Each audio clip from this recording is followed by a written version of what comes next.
Subscribe करिए हमारे channel target UP TET CTET को और बेल आइकन को दबाइए।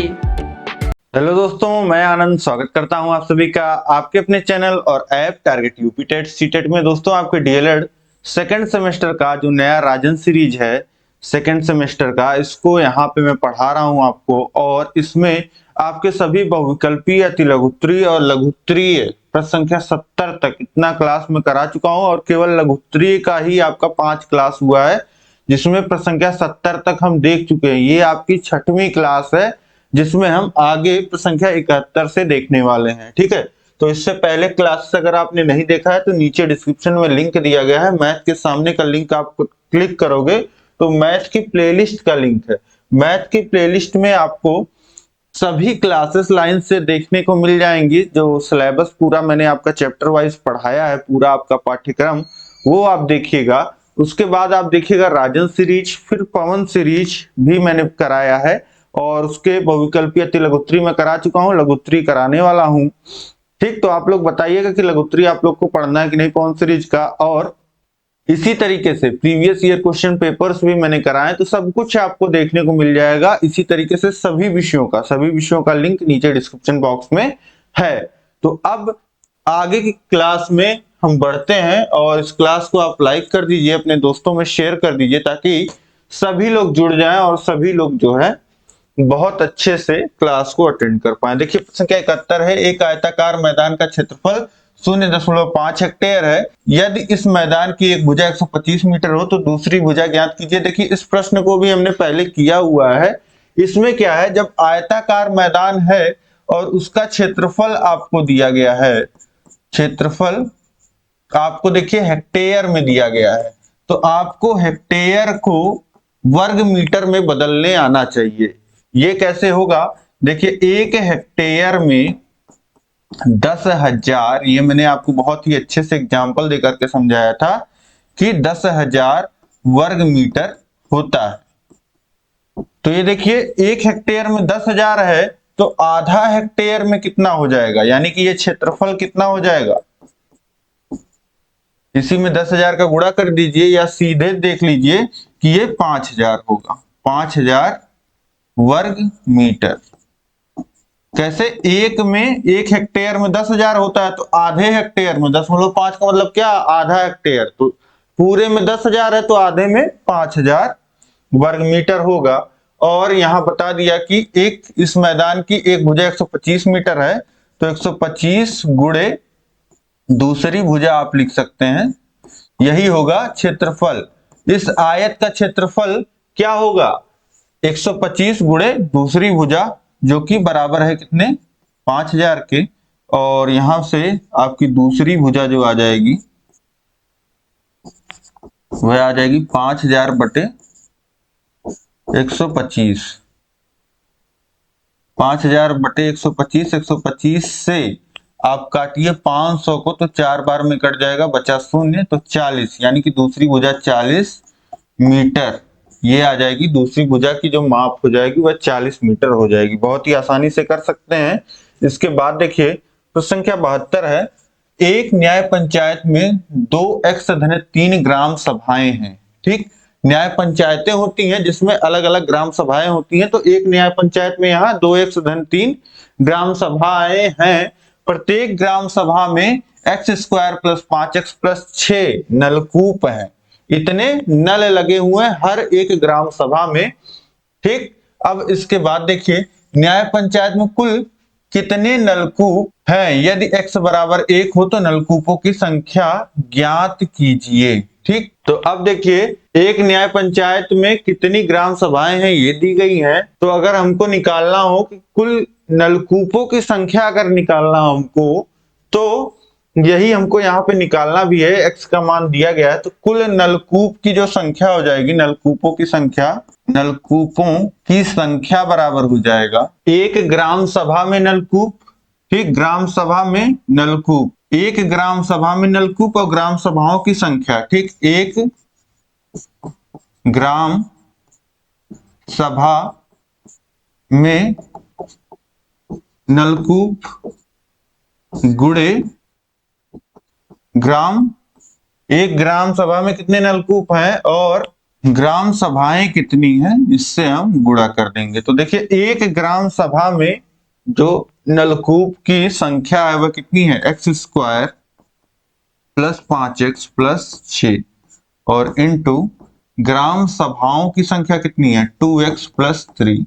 अब इसको समझ लीजिए कि नलकूपों की संख्या आप कैसे निकाल रहे हैं। जैसे आप समझिए कि एक ग्राम पंचायत है जिसमें जो है 6 आपके ग्राम सभाएं हैं और हर ग्राम सभा में आपके 10 नल लगे हुए हैं। तो आप क्या करेंगे, पूरा नलों का जब कैलकुलेशन आपको करना होगा तो एक गांव में 10 नल लगे हैं और 6 गांव हैं तो 10 गुणे 6 कर देंगे। तो वही यहाँ पे किया जा रहा है कि एक ग्राम में कितने नलकूप हैं एक ग्राम सभा में और कितनी ग्राम सभाएं हैं। ठीक, तो पूरे न्याय पंचायत का हमको ब्यौरा यहाँ पे मिल जाएगा। ठीक, तो अब देखिए यहाँ पे गुणा कर लीजिए।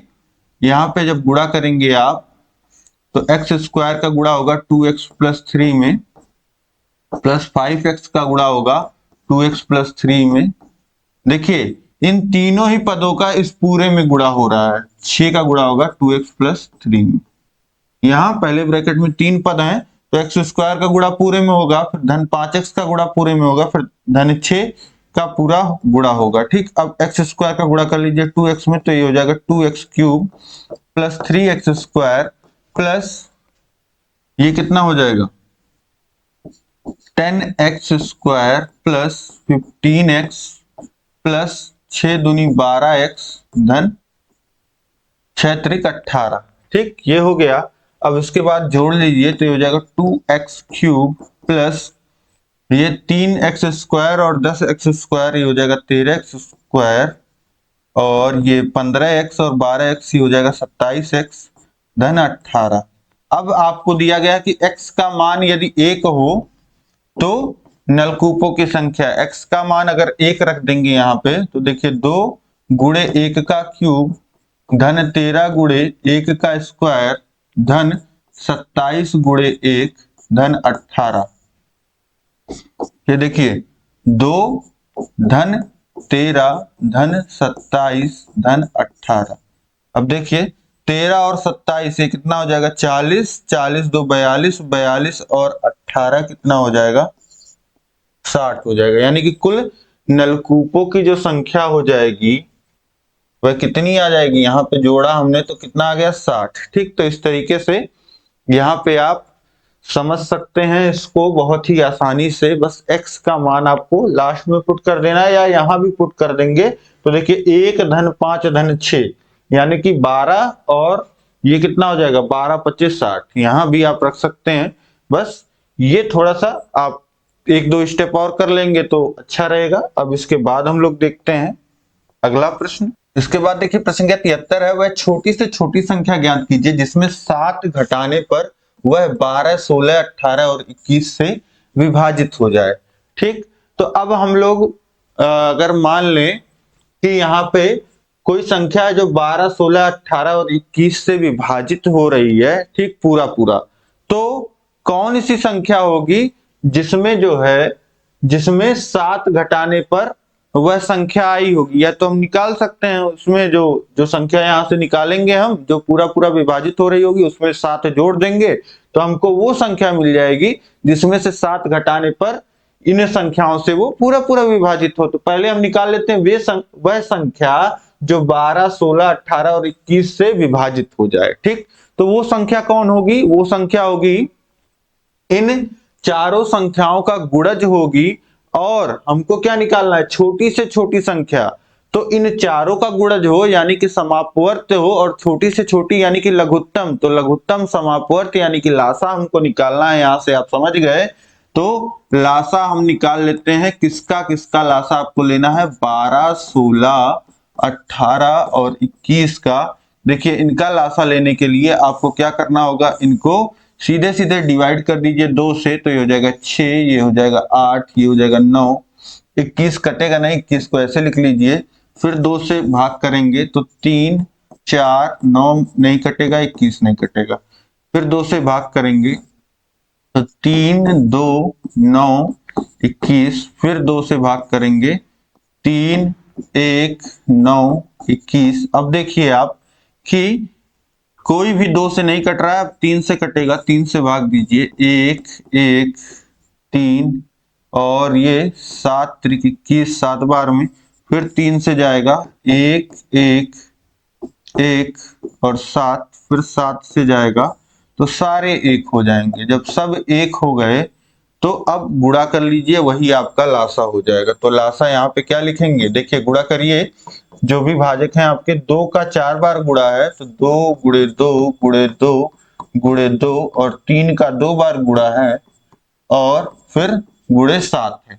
अब देखिए 2 दूनी 4 दूनी 8 दूनी 16 और गुणे 9 और गुणे 7। अब इसके बाद गुणा कर लीजिए, तो गुणा करेंगे तो कितना आ जाएगा, देखिए 16 गुणे 9 सत्ते 63। अब गुणा कर लीजिए, 16 का गुणा 3, 16 त्रिक कितना हो जाएगा 48 और इसके बाद हासिल लगा 4 और 16 छक 96 और 4 100 हो जाएगा। यानी कि ये कितना आ जाएगा 100 100 आ गया। यानी कि इन दोनों का गुणा कितना हो गया 1008। यानी कि वो संख्या कौन सी हो गई, 12 16 18 और 21 से पूरा पूरा डिवाइड होने वाली छोटी से छोटी संख्या क्या होगी 1008 होगी। अब ये 1008 आपको मिल गई, पूरा पूरा डिवाइड हो रही है, तो हमको निकालना है वह छोटी से छोटी संख्या जो जिसमें से 7 घटाने पे, तो इसी में आप 7 जोड़ दीजिए। 7 जोड़ेंगे तो कितना हो जाएगा 8 और 7 15, हासिल लगा 1 और 0, 1015 आ जाएगा। यानी कि वह छोटी से छोटी की संख्या जिसमें से 7 घटाने पर जो संख्या आए वह पूरी पूरी डिवाइड हो इनसे, ये आपको मिल गई। ठीक, तो इस तरीके से आसानी से इस प्रश्न को आप हल कर सकते थे। अब इसके बाद देखेंगे, देखिए प्रश्न संख्या 74 है। देखिए क्या बोल रहा है, शुरू से प्रश्न ध्यान से देखिए। एक आयताकार मैदान है यहाँ पे जिसकी लंबाई जो है 80 मीटर है, चौड़ाई 60 मीटर है। इसके बीचों बीच लंबाई के समांतर, बीचों बीच लंबाई के समांतर यानी कि ये जो 80 मीटर है इसके समांतर 5 मीटर तथा चौड़ाई के समांतर 3 मीटर चौड़ी सड़क बनाने का रुपए 15 मीटर स्क्वायर की दर से खर्च क्या आएगा। अब समझिए यहाँ पे कि 2 सड़क यहाँ पे निर्माण हो रहा है। ये देखिए ये तीर गलत लगा हुआ है।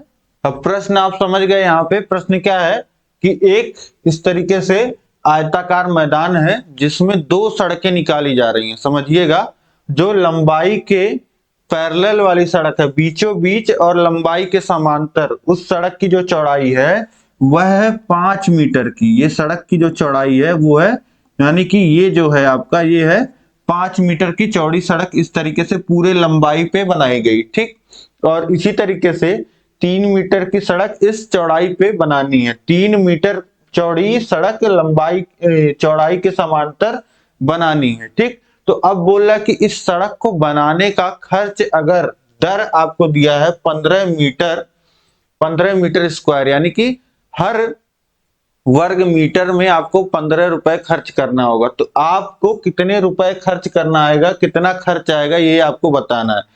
खर्च निकालने के लिए पहले आपको देखना होगा कितने, जैसे क्षेत्रफल के हिसाब से आपको 15 रुपए प्रति वर्ग मीटर जब आपको खर्च दिया है, ठीक है, दर दिया है खर्च की, तो आपको हर क्षेत्रफल में हर वर्ग मीटर में कितना पैसा लगाना पड़ेगा ये दिया है। तो आपको क्या निकालने कि आपको पता चल जाए कुल खर्च, आप निकाल लीजिए कि सड़क का कितना क्षेत्रफल है जो हमको बनाना है। तो सड़क का क्षेत्रफल आप निकालेंगे तो देखिए ये 5 मीटर चौड़ाई और 80 मीटर लंबाई, तो ये 5 मीटर चौड़ाई 80 मीटर लंबाई, ये आपका हो गया क्या, ये इस सड़क का पूरे सड़क का क्षेत्रफल हो गया। ठीक, इसी तरीके से अब इसका भी, इस सड़क का भी पूरा क्षेत्रफल निकाल लीजिए। इस सड़क का पूरा क्षेत्रफल निकालेंगे तो वो कितना होगा, 3 मीटर चौड़ी है और 60 मीटर लंबी है। ठीक, ये हो गया। ठीक, अब देखिए ये निकाल लीजिए तो 8 पच्चे 40, 400 ये आ जाएगा 400 वर्ग मीटर, और ये कितना आ जाएगा आपका 6 त्रिक 18 और 0 180 वर्ग मीटर। अब ये तो आपने निकाल लिया, लेकिन आप ये देख रहे हैं कि बीच वाला ये जो हिस्सा है ये 2 बार जुड़ रहा है, लेकिन सड़क तो आप एक ही बार बनाओगे ना। तो यहाँ का जो खर्च है, ये क्षेत्रफल आपने 2 बार जोड़ लिया, इस सड़क में भी जोड़ लिया और इस सड़क में भी कैलकुलेट कर लिया। तो इसको एक बार अगर हम घटा दें तो इस सड़क का क्षेत्रफल आप अलग से निकाल लीजिए। देखिए इसकी जो ये चौड़ाई है यहाँ पे 5 मीटर और ये जो है 3 मीटर है, तो इसका क्षेत्रफल कितना आ जाएगा, 5 गुणे 3, ये आ जाएगा आपका 15। ठीक, तो अब इन दोनों सड़कों का अगर क्षेत्रफल जोड़ लिया जाए तो ये एरिया एक बार इस सड़क में जोड़ेगा, एक बार इस सड़क में ये एरिया जुड़ेगा, तो इसलिए एक बार ये एरिया को हम घटा देंगे क्योंकि सड़क तो एक ही बार बनाएंगे। तो अब देखिए 400 और 180 580 हो जाएगा और 15 घटा देंगे आप तो ये कितना आ जाएगा, 565। 565 वर्ग मीटर जो है आपकी सड़क जो है बनेगी।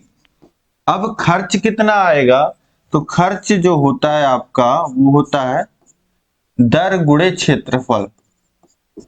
तो दर कितना है 15 और क्षेत्रफल कितना है 565। तो अब गुणा कर लीजिए, देखिए 15 पच्चे 75 की 5 हासिल लगा 7 और 15 छक 90 और 7 97 हासिल लगा 9, फिर 15 पच्चे 75 और 9 कितना हो जाएगा 84, 8475 रुपए ये कुल खर्च आपका आ जाएगा।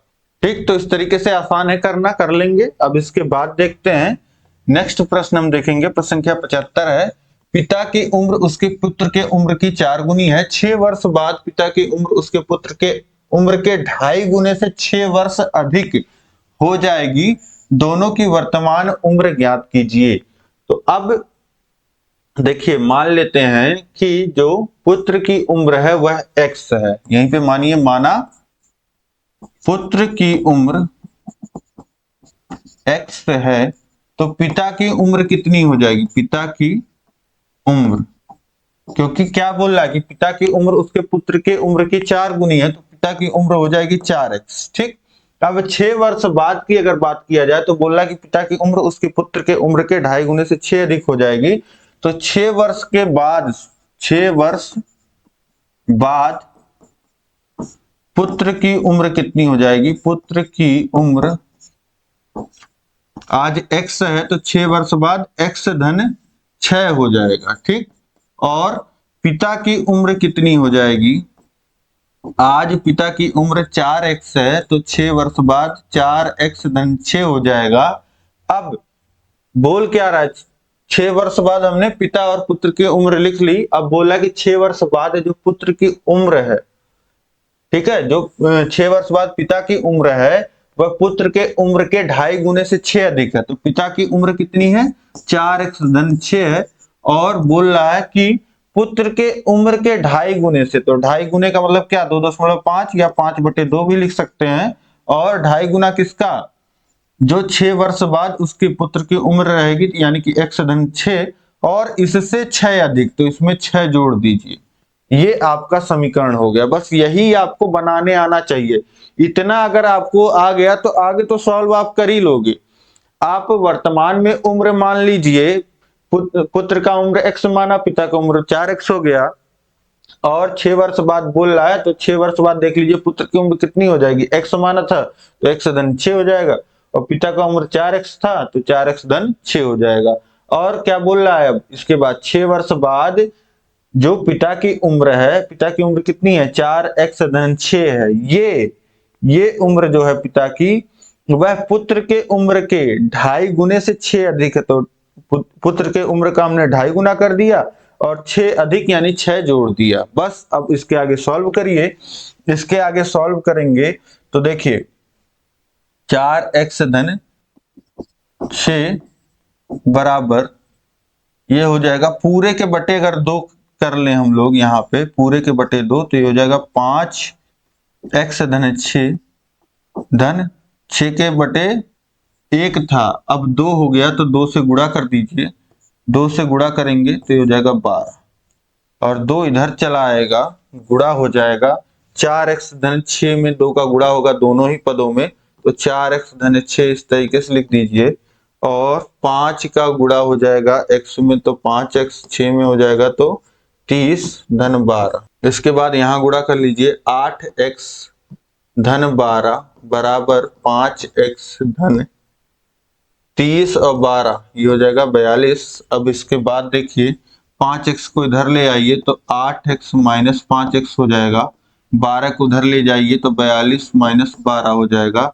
और 3x बराबर हो जाएगा 30 के और x बराबर हो जाएगा 10 के। यानी कि पुत्र की वर्तमान आयु जो आ गई 10 वर्ष आ गई और पिता की जो वर्तमान आयु आ गई वह 40 वर्ष आ गई। x का मान 10 रखते ही 10 और 40 और 6 वर्ष बाद ये 16 हो जाएगा और ये 46 हो जाएंगे। और 16 का आप 2.5 गुना कर लीजिए तो 16 दूनी 32 और आधा आप जोड़ेंगे 40 और 6 और जोड़ देंगे तो 46 तो हो तो गया। तो आपका उत्तर बिल्कुल सही आ गया। तो इस तरीके से इसको आप सॉल्व यहाँ पे बहुत ही आसानी से कर सकते हैं।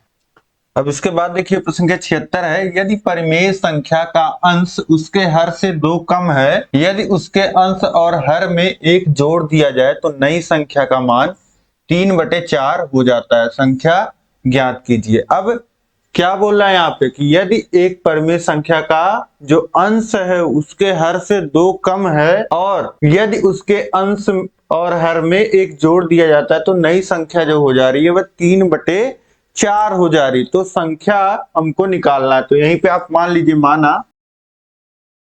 माना संख्या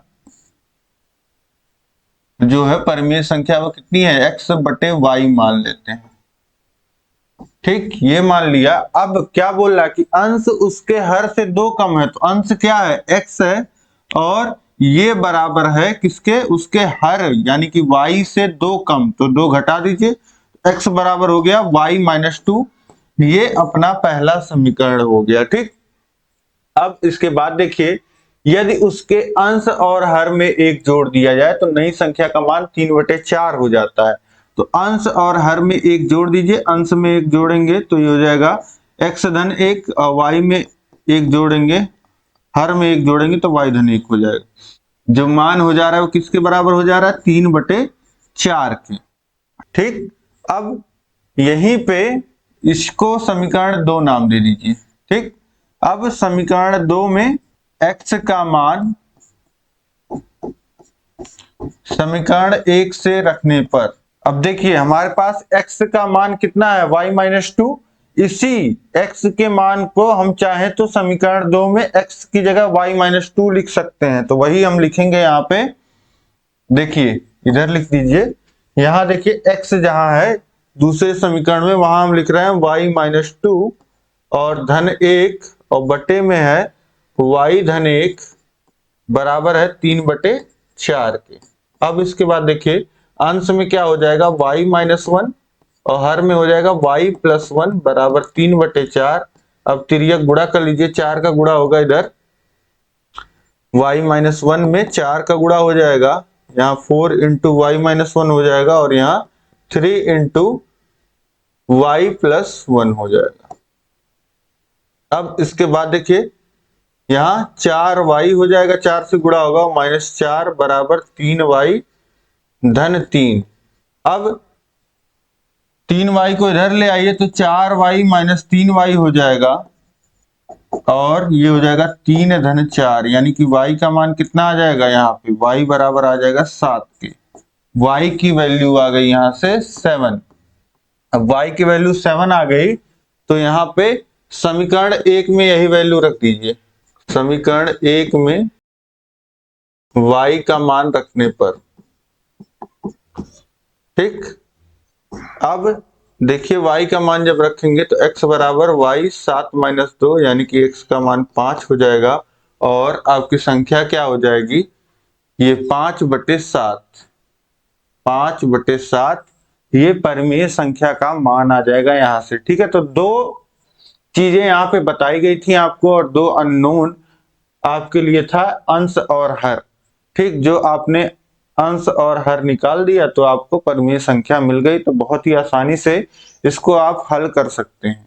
इसके बाद देखिए प्रश्न संख्या 77 है, यहाँ पे इसको सरल करना है इसका मान निकालना है। तो सबसे पहले आप यहाँ पे देखिए 8 का गुणा हो रहा है बड़े ब्रैकेट में।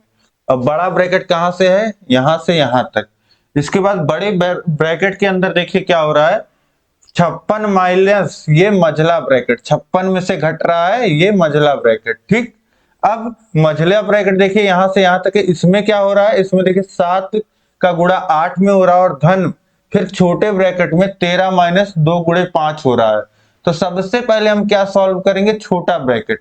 यहाँ पे जो चीजें हैं वो सॉल्व करके यहाँ पे जो हो रहा है उसको हम छोटा ब्रैकेट हटा देंगे। अब छोटे ब्रैकेट में देखिए हो क्या रहा है, 13 माइनस 2 गुणे 5, तो पहले गुणा होगा तो 2 गुणे 5 कितना हो जाएगा, 10। तो यहाँ पे लिखिए 8 गुणे बड़े ब्रैकेट में 56 माइनस मझले ब्रैकेट में 7 गुणे 8 धन छोटे ब्रैकेट में 13 माइनस 10। छोटा ब्रैकेट बंद, मछला ब्रैकेट बंद, बड़ा ब्रैकेट बंद।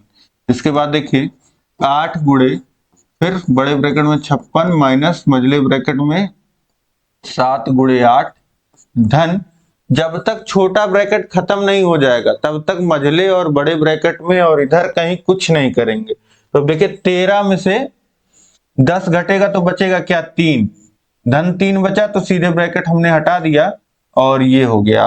अब देखिए अब मझला ब्रैकेट सॉल्व होगा। इसमें क्या हो रहा है, 7 गुणे 8 हो रहा है और धन 3 हो रहा है, तो पहले गुणा हो जाएगा। तो अब गुणा कर लीजिए, 8 सत्ते 56 हो जाएगा और धन 3। अब इसके बाद जोड़ लीजिए और मझला ब्रैकेट हटा दीजिए। आप जोड़िए तो ये हो जाएगा 59 और 59 घटेगा तो -3 आ जाएगा यहाँ पे बड़े ब्रैकेट में। अब 59 घटेगा तो -3 बचेगा और -3 का गुणा हो जाएगा, -24 मान आ जाएगा, -24 ये वैल्यू आ गई। यहां से यहां देख लीजिएगा 8 का गुणा नहीं, आपके सीरीज में 80 का गुणा है, तो 80 का गुणा कर लीजिएगा, ये 80 का गुणा हो जाएगा तो ये -240 आएगा। ठीक है, तो प्रश्न में थोड़ा सा सुधार था, 80 गुणे।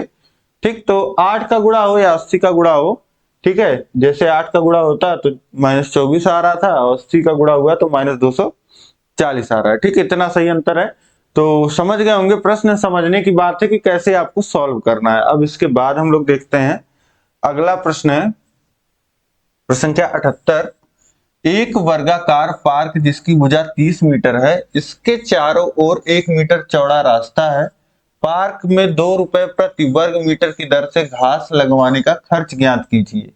अब क्या बोल रहा है कि एक वर्गाकार पार्क है जिसकी भुजा 30 मीटर है। ठीक, तो एक इस तरीके से आप समझने के लिए आकृति बना लीजिए, ये 30 मीटर भुजा वाला आपका वर्ग हो गया, ये वर्गाकार आपका पार्क है। अब इसके चारों ओर 1 मीटर चौड़ा रास्ता है। पार्क में 2 रुपए प्रति वर्ग मीटर दर के घास लगवाने का खर्च ज्ञात कीजिए। अब देखिए जो 30 मीटर आपको दिया गया है, ये पूरा पार्क है 30 मीटर, लेकिन पूरे पार्क में सड़क भी तो है, तो किनारे किनारे बोल रहा है कि इसके चारों ओर 1 मीटर चौड़ा रास्ता है। तो 1 मीटर चौड़ा रास्ता आप बना लीजिए चारों तरफ। 1 मीटर चौड़ा रास्ता आप बनाओगे तो किस इस तरीके से बनेगा। ठीक, तो 1 मीटर यहां रहेगा, 1 मीटर सब जगह। ठीक, 1 मीटर। अब देखिए 1 मीटर इस तरफ से छूट गया, 1 मीटर इस तरफ से छूट गया, तो बीच में कितना बचा, ये 28 मीटर बचा। इसी तरीके से इधर भी कितना बचा आपका, ये भी 28 मीटर बचा। तो अब अगर हम देखें कि घास के मैदान का क्षेत्रफल अगर हम बोले यहां से, क्योंकि हमको निकालना है घास लगवाने का खर्च, तो हम देखिए हमको प्रति वर्ग मीटर के हिसाब से रेट पता है, दर पता है, तो अगर हमको पूरा क्षेत्रफल पता हो कि कितने क्षेत्रफल में लगना है तो हम निकाल लेंगे। तो घास कहां लगेगी, घास यहीं लगेगी, ये वाले एरिया में, सड़क वाले को छोड़ करके ये जितना एरिया है आपका बीच का 28 मीटर गुणे 28 मीटर। तो अब यहां पे लिख सकते हैं रास्ता निकालने के बाद पार्क का क्षेत्रफल, रास्ता हटाने के बाद जो है, निकालने के बाद पार्क का क्षेत्रफल कितना हो जाएगा, 28 गुणे 28। ये 28 का वर्ग कितना आ जाएगा आपका, ये आ जाएगा 784, 784 वर्ग मीटर। अब खर्च क्या हो जाएगा, खर्च जो हो जाएगा वह हो जाएगा आपका दर गुणे क्षेत्रफल। तो दर कितना है, दर है आपका 2 रुपए प्रति वर्ग मीटर, तो 2 गुणे 784 कर लीजिए। अब 2 का गुणा होगा, ये 8, ये 16, 80 लगा 1, 14, 1, 15, 1568 रुपए जो होंगे वह खर्च होंगे। ठीक, तो इस तरीके से पूरे वर्गाकार पार्क में जो घास लगाने का खर्च हो जाएगा वह 1568 रुपए हो जाएगा। अब इसके बाद देखिए क्वेश्चन नंबर 79 है, यदि a प्लस बी बराबर 12 और a माइनस बी बराबर 2 हो तो a square minus B square का मान ज्ञात कीजिए। तो ये सीधे सरल समीकरण है। a square minus B square का फॉर्मूला क्या होता है, एक ब्रैकेट में हम लिखते हैं a प्लस बी और दूसरे ब्रैकेट में होता है a माइनस बी। तो अब यहाँ पे a प्लस बी का मान है 12 और a माइनस बी का मान है 2, ये हो गया कितना 24। इसका मान आ जाएगा a square minus B square की जो वैल्यू आ जाएगी वो कितनी आ जाएगी 24। ठीक, तो बहुत ही आसान है, तुरंत ही आपने सॉल्व कर लिया।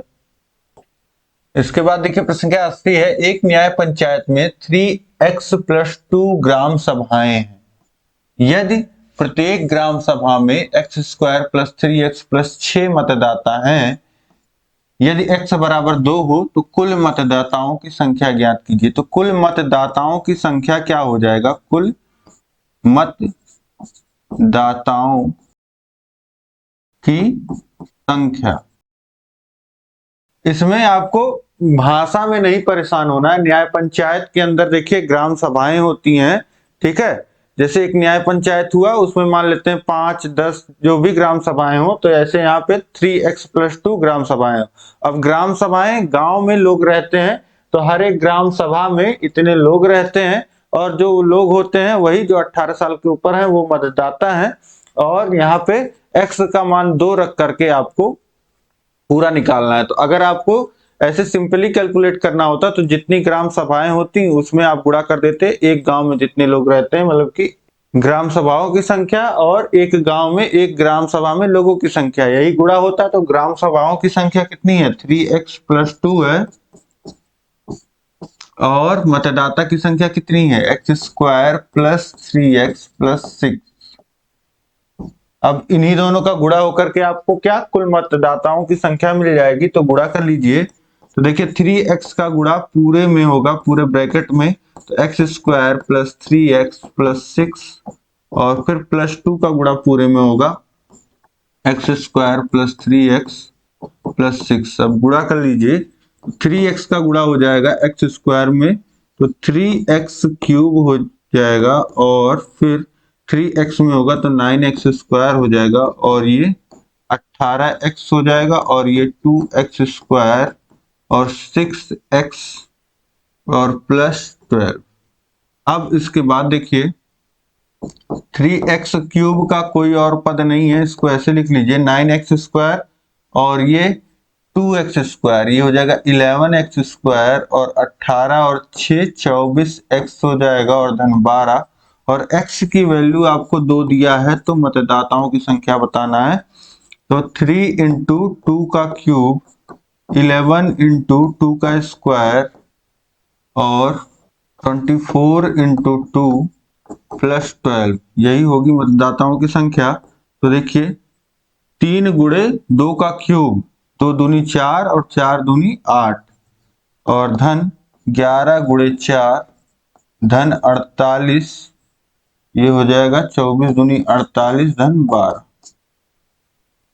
अब ये 8 त्रिक 24 धन 44 और 48 और 12 कितना हो जाएगा 60 और ये 24 और 44 कितना हो जाएगा, ये आपका 68 और 60 कितना आ गया 128, यानी कि कुल मतदाताओं की संख्या कितनी हो गई 128। ठीक है, तो इस तरीके से कुल मतदाताओं की संख्या यहाँ पे आपने निकाल लिया। अब इसके बाद देखिए प्रश्न क्या 81 है, यदि a इंटू बी बराबर 5 और a माइनस बी बराबर 4 हो तो a cube plus B cube का मान ज्ञात कीजिए। तो a क्यूब देखिए a इंटू बी का मान दिया है 5 और a माइनस बी का मान दिया है 4 और आपको a cube plus B cube का मान निकालना है। तो a cube plus B cube का अगर आप फॉर्मूला लिखना चाहें तो इसी से लिख सकते हैं। देखिए a प्लस बी का होल क्यूब जो होता है वो कितना होता है, a cube plus B cube plus 3ab into A plus B, यही होता है। तो यहां से अगर हम लिखना चाहें a cube plus B cube बराबर तो लिख सकते हैं a प्लस बी का होल क्यूब माइनस 3ab और ब्रैकेट में a प्लस बी, इतना लिखा जा सकता है क्योंकि इसको बस हमने इधर रखा है और इतने को उठा करके इधर भेज दिया बराबर के, तो इतना हो जाएगा बराबर के इधर a प्लस बी का होल क्यूब माइनस 3ab और ब्रैकेट में a प्लस बी। तो अब देखिए a cube plus B cube का हमको मान निकालना है तो हमको क्या क्या पता होना चाहिए, हमको a प्लस बी का मान पता होना चाहिए और माइनस 3 इंटू ए बी का मान हमको पता है और फिर ब्रैकेट में a प्लस बी का मान हमको पता होना चाहिए अगर a प्लस बी का होल क्यूब निकालना है। तो सबसे पहले हमारे लिए सबसे इंपॉर्टेंट हो गया क्या, a प्लस बी का मान अगर हमको पता हो तो हम इसका मान निकाल लेंगे। तो a प्लस बी का मान कैसे निकलेगा, देखिए a प्लस बी का मान अगर आप निकालें तो हमारे पास देखिए दो चीजें हैं, जो हमको पता होता है उसी से हम निकालते हैं, जो हमको नहीं पता होता है। तो हमको नहीं पता है a प्लस बी का मान और हमारे पास है a इंटू बी का मान और a माइनस बी का मान। अब देखिए a माइनस बी का मान कहीं पे यूज किया जा सकता है, बिल्कुल किया जा सकता है। कैसे, देखिए a प्लस बी को अगर हम चाहें तो इसके स्क्वायर को कितना लिख सकते हैं, देखिए a प्लस बी का अगर स्क्वायर हो, ठीक है, अगर a प्लस बी का स्क्वायर हो तो इसको लिखते हैं a square plus B square plus 2ab, ठीक। और यही 2ab के जगह अगर हम क्या कर दें, यहाँ पे प्लस 2ab के जगह हमको माइनस 2ab अगर लाना हो तो हम माइनस 2ab और प्लस 2ab एक बार और कर देते हैं। तो ये हो जाएगा आपका a प्लस बी का होल स्क्वायर बराबर a square plus B square. अब देखिए प्लस 2ab यहाँ पे हम प्लस 4ab लिख देंगे और माइनस 2ab इधर लिख देंगे, माइनस 2ab प्लस 4ab। देखिए कोई अंतर किया मैंने, a प्लस बी के होल स्क्वायर का फॉर्मूला मैंने लिखा था a square plus B square plus 2ab।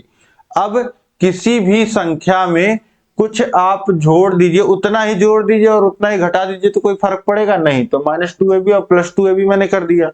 अब माइनस 2ab को मैंने इधर ले आया और प्लस 2ab को उधर ले गया तो ये प्लस 4ab हो गया। अब a प्लस बी का होल स्क्वायर बराबर लिख सकते हैं ये देखिए a माइनस बी का होल स्क्वायर है, ये तीनों पद जो हैं आपके वह क्या हैं, ये a माइनस बी का होल स्क्वायर का फॉर्मूला है प्लस 4ab।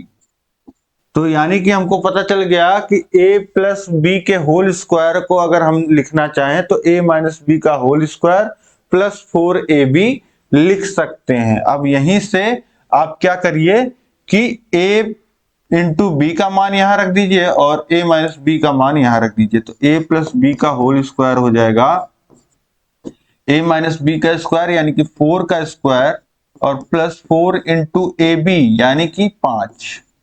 अब a प्लस बी का जो होल स्क्वायर हो जाएगा वह बराबर हो जाएगा 16 धन 20 यानी कि ये 36 के बराबर हो जाएगा और a प्लस बी बराबर हो जाएगा अंडर रूट 36 यानी 6 का स्क्वायर, यानी कि मान कितना आ गया 6। a प्लस बी का मान आपको यहां से मिल गया कितना 6, ठीक। तो a प्लस बी का मान जब आपको मिल गया 6 तो सीधे सीधे यही आप फॉर्मूले में उठा करके रख दीजिए। तो ये a cube plus B cube बराबर अब लिख सकते हैं आप कितना, a प्लस बी का होल क्यूब यानी कि 6 का क्यूब और minus 3ab, 3 into A B की वैल्यू 5 और ब्रैकेट में फिर से a प्लस बी है तो ये मान हो गया 6।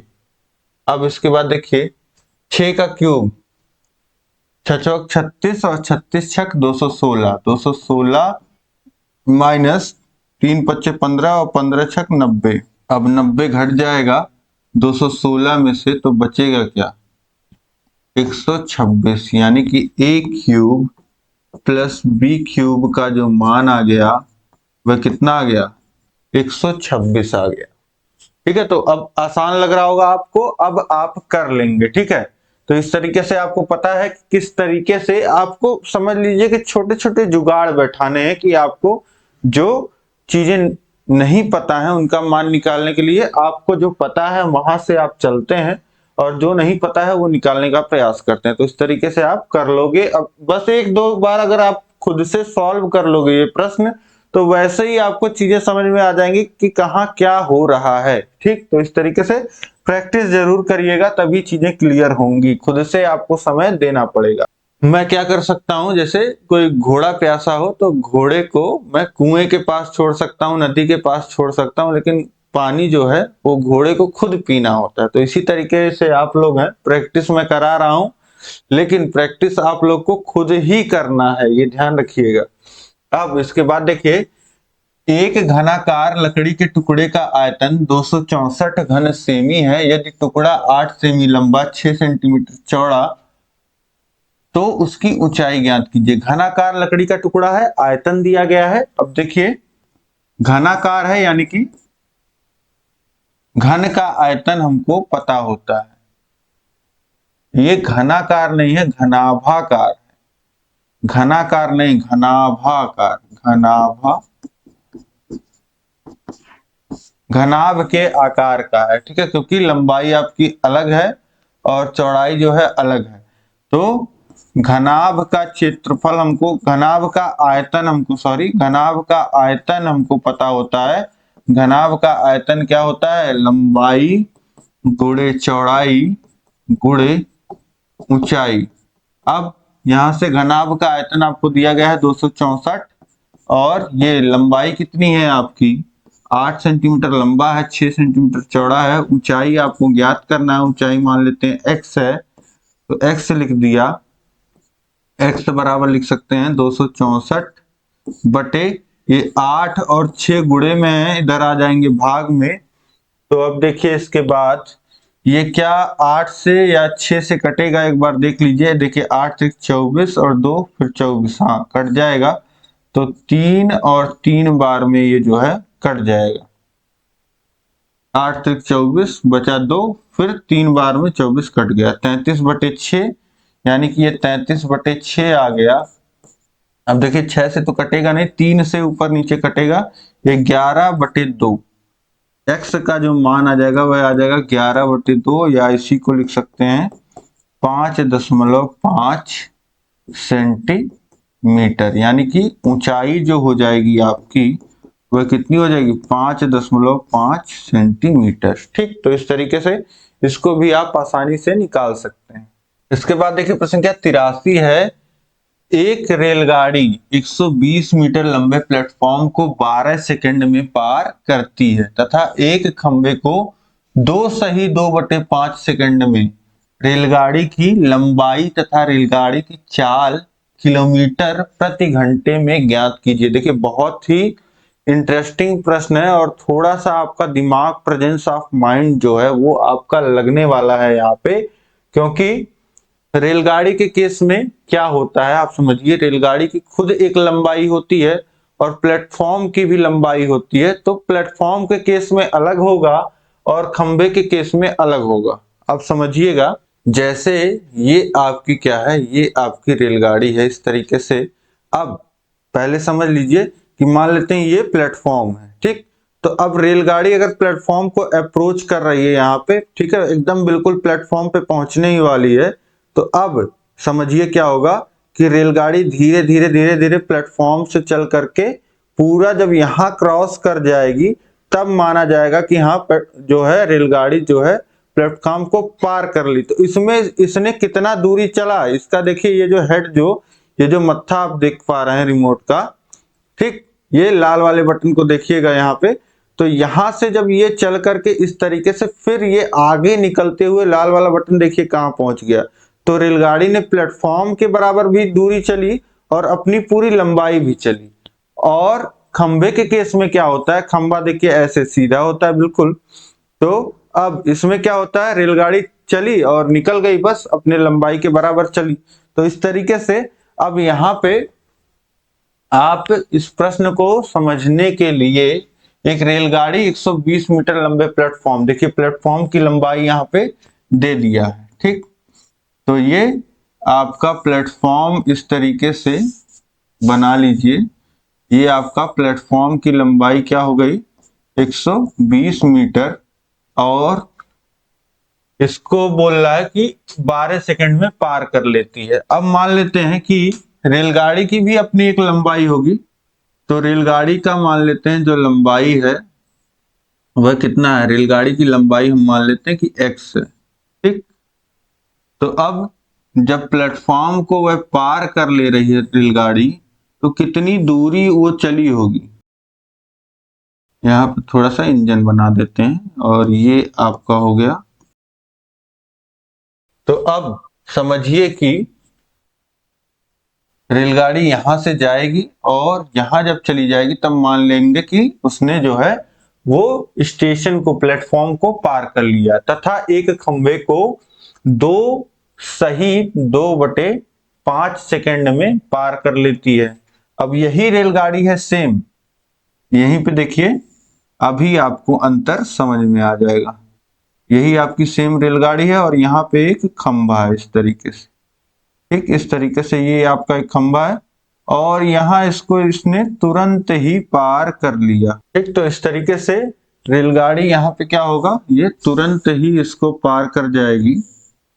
खंबे को जैसे ही अपने लंबाई के बराबर चलेगी वैसे ही इस खंबे को जो है रेलगाड़ी क्या होगा, पार कर लेगी, ठीक।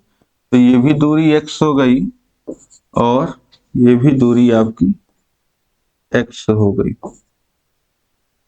ठीक। तो अब यहाँ पे आप अंतर समझ पा रहे हैं कि जब रेलगाड़ी जो है 120 मीटर लंबे प्लेटफॉर्म को पार कर रही है तो कितनी दूरी चल रही है। खंबे वाले को आपको समझ में आ रहा होगा कि खंबे को पार करने के लिए क्या करना पड़ेगा, x दूरी चलना पड़ेगा। तो उसी तरीके से अब खंभा नहीं होकर के यहाँ पूरा प्लेटफॉर्म हो गया है, तो x दूरी तो चलना ही चलना था। अब प्लेटफॉर्म के बराबर भी दूरी चल रही है रेलगाड़ी, तो 120 मीटर और चलेगी, ठीक। तो अब समझिए यहाँ पे, अब आपको यहाँ पे इन्हीं, जैसे हम हमेशा करते आए हैं कि हमको जो जानकारी दी रहती है उससे हम समीकरण बनाते हैं ताकि उसको हल करके हम अपना मान निकाल पाए। तो अब समझिए क्या पूछ रहा है, रेलगाड़ी की चाल किलोमीटर प्रति घंटा में आपसे पूछ रहा है। तो सबसे पहले हम देखते हैं कि रेलगाड़ी की चाल कितनी है, इस केस में कितनी है और इस केस में कितनी है। तो जब रेलगाड़ी, देखिए चाल बराबर होता है, चाल बराबर दूरी बटे समय। ये आपको बहुत ही बेसिक फॉर्मूला है, ये आपको पता ही होना चाहिए। आप कहीं से कहीं तक जाते हैं तो आप खुद अनुमान लगाते हैं कि मुझे जो है 120 किलोमीटर जाना है और मैं ऑन एन एवरेज 60 किलोमीटर के प्रति घंटा के स्पीड से जाऊंगा तो 2 घंटे समय लगेगा, ऐसे जोड़ते हैं आप। तो इसी तरीके से तो यहाँ पे चाल बराबर दूरी बटे समय आप अपने दिमाग में भी करते हैं, तो ये फॉर्मूला तो आपको याद ही होना चाहिए। तो अब समझिए कि यहाँ पे देखिए, चाहे रेलगाड़ी, यहाँ पे एक चीज जो हिडन है, जो आपके दिमाग में खुद अंडरस्टूड होनी चाहिए, वो ये होनी चाहिए कि रेलगाड़ी चाहे खंभे को पार करे चाहे स्टेशन को पार करे, उसकी चाल वही होगी, ठीक है। तो रेलगाड़ी तो सेम है, समान है, तो उसकी चाल वही होगी। तो चाल इस केस में निकाल लीजिए कितनी आएगी। चाल जब वो स्टेशन को पार कर रही है, प्लेटफॉर्म को पार कर रही है, तो वो यहाँ पे चाल जो आ जाएगी, दूरी कितनी तय कर रही है, 120 मीटर तो प्लेटफॉर्म क्रॉस कर रही है और खुद की लंबाई को भी क्रॉस कर रही है। तो चली गई दूरी कितनी हो जाएगी, 120 धन x, और बटे समय कितना ले रही है, 12 सेकंड का, ठीक। तो अभी तो हम सब मीटर और बटे सेकंड लिख रहे हैं, ठीक है। और हमको जो चाल निकालना है वो किलोमीटर प्रति घंटे में निकालना है, तो इसको छोड़ दीजिए, वो हम कन्वर्ट कर लेंगे। तो जब स्टेशन को पार कर रही है तो इसका स्पीड कितना है, उसके अनुसार स्पीड कितना है 120 धन x बटे 12। और अब एक बार और चाल निकालिए। ये इस केस में चाल कितना है, इस केस में चाल देखिए ये कितना टाइम लगा रही है, ये लगा रही है 2 सही 2/5 यानी कि 12/5 सेकेंड यहां पे लग रहा है। और यहां पे आपका 12 सेकेंड सीधे सीधे दिया था। ठीक, तो अब ये हो जाएगा आपका x बटे 12/5 यानी कि ये 5 का गुणा ऊपर हो जाएगा तो 5x बटे 12। ठीक, तो यहाँ चाल आ गया 5x बटे 12 और यहाँ चाल है 120 धन x बटे 12। तो दोनों चाल आपके बराबर होंगे क्योंकि रेलगाड़ी तो वही है, अलग तो है नहीं। तो ये 5x बटे 12 बराबर हो जाएगा 120 धन x बटे 12। अब तिर्यक गुणा कर लीजिए दोनों तरफ 12 का, या इस 12 को उधर भेज दीजिए तो गुणा हो जाएगा। तो क्या आ जाएगा देखिए, ये आ जाएगा 5x बराबर 120 धन x बटे 12 और गुणे 12। तो 12 से 12 आपका कट जाएगा और 5x बराबर हो जाएगा 120 धन x, और x को उधर ले जाएंगे तो x घट जाएगा तो 4x बराबर 120 हो जाएगा। और x बराबर कितना आ जाएगा, 4 से भाग हो जाएगा 120 भागा 4। तो कितना आ गया आपका 30। यहां देखिए x आ गया कितना 30, x 30 आ गया। और x हमारा क्या है, x हमने माना है हमारे रेलगाड़ी की लंबाई, तो ये 30 मीटर हो जाएगा आपका। ठीक है, x का मान कितना हो गया 30 मीटर। अब हमारे रेलगाड़ी की लंबाई हमको पता चल गई है 30 मीटर। तो हम यहां से x का मान अगर रखें तो चाल बराबर 5x बटे 12 है। तो चाल कितना हो जाएगा, चाल बराबर हो जाएगा 5 गुणे 30 बटे 12। ठीक, अब काट लीजिए, देखिए 6 दूनी 12 और 6 पच्चे 30, ये हो गया 25 बटे 2। ये आपका चाल हो गया, लेकिन ये है मीटर प्रति सेकंड में। ये ध्यान रखिएगा कि आपका देखिए सब कुछ क्या है, ऊपर देखिए आपने जो लिखा है वो 30 मीटर में लिखा है और नीचे जो है आपका सेकंड है, 12 सेकंड है। ये 12/5 सेकंड था। तो अभी जितना काम आपने किया है सब मीटर और सेकंड में किया है। और आपसे जो रेलगाड़ी की चाल पूछ रहा है वह किलोमीटर प्रति घंटा में पूछ रहा है। तो ये एक चीज और आपको ध्यान देने की जरूरत है कि 25/2 मीटर प्रति सेकंड को अगर किलोमीटर प्रति घंटा में बदलना है तो 18/5 से गुणा करना होता है। ठीक, अगर किलोमीटर प्रति घंटा को मीटर प्रति सेकंड में बदलना है तो 5/18, और यहाँ पे आपको मीटर प्रति सेकंड को किलोमीटर प्रति घंटा में बदलना है तो 18/5। तो देखिए 5 से काटिए 25 को तो ये 5 बार में कट गया, और 2 से काटिए 18 को तो 9 बार में कट गया, और 9 का गुणा 5 में होगा तो 45 किलोमीटर प्रति घंटा ये आपका उत्तर हो जाएगा। ठीक, तो इस तरीके से ये प्रश्न जो है आपके लिए आप समझिए कि बहुत ही अच्छे से ये आपके कॉम्पिटिटिव एग्जाम में पूछे जाने वाला प्रश्न है। तो इस प्रश्न से आपकी बहुत अच्छी प्रैक्टिस हो जाएगी। आपको यूपी टेट सीटेट में भी ये प्रश्न देखने को कहीं ना कहीं मिलेगा ही जरूर। ठीक, तो इस तरीके से ये प्रश्न जो है आप समझ गए होंगे। यहाँ पे आपको बस चाल बराबर चाल, दोनों ही केस में चाल निकाल लेना था, और चाल से आप ट्रेन की लंबाई और उसका स्पीड जो है, फिर लंबाई निकल जाती तो लंबाई की जगह लंबाई रख दिया, स्पीड आ गई। तो इस तरीके से आपका उत्तर हो गया 45 किलोमीटर प्रति घंटा। तो इस तरीके से आज की क्लास में हम इतना ही रखते हैं, और बाकी जो प्रश्न बचे हैं वो हम कल की क्लास में कर लेंगे। और आपका जो पूरा राजन सीरीज है सेकंड सेमेस्टर का, वो पूरा राजन सीरीज कंप्लीट हो जाएगा, और आपकी जो प्रैक्टिस है वो बहुत ही अच्छी हो जाएगी। इसके साथ सबसे इंपॉर्टेंट है कि आपकी जो प्रैक्टिस है, जो फॉर्मूले हैं वो आपको प्रैक्टिस के साथ याद होने जाने चाहिए। जो यूनिट्स का कन्वर्जन है एक दूसरे में, ठीक है, जैसे सेंटीमीटर का मीटर में, किलोमीटर का जैसे आपने देखा अभी मीटर में करना हो, मतलब और लीटर को आपको सेंटीमीटर क्यूब में करना हो, हेक्टेयर को आपको वर्ग मीटर में करना हो, तो ये सारे कन्वर्जेंस जो हैं वो आपको याद हो जाएं, सारी सर्वसमीकाएं याद हो जाएं, जैसे a प्लस बी का whole square, a plus B का होल क्यूब, ये सारी चीजें आपको प्रैक्टिस के साथ ही याद हो जाएगा। आपको बहुत एफर्ट करके याद करने की जरूरत नहीं पड़ेगी, बस आप प्रश्नों को हल करते जाइए, आपके दिमाग में जो चीजें फीड होती जाएंगी। और प्रैक्टिस डेली करिएगा मैथ का, जब तक आपका मैथ का एग्जाम नहीं हो जाता है। ठीक है, तो उम्मीद है कि सारी चीजें आप बेहतर ढंग से समझ पाए होंगे। ये क्लास आपको अच्छी लगी होगी तो कमेंट करके बताइए आपको ये क्लास कैसी लगी। कहीं किसी प्रश्न में डाउट हो तो प्रश्न संख्या लिख करके कमेंट करिएगा, अपना डाउट पूछिएगा।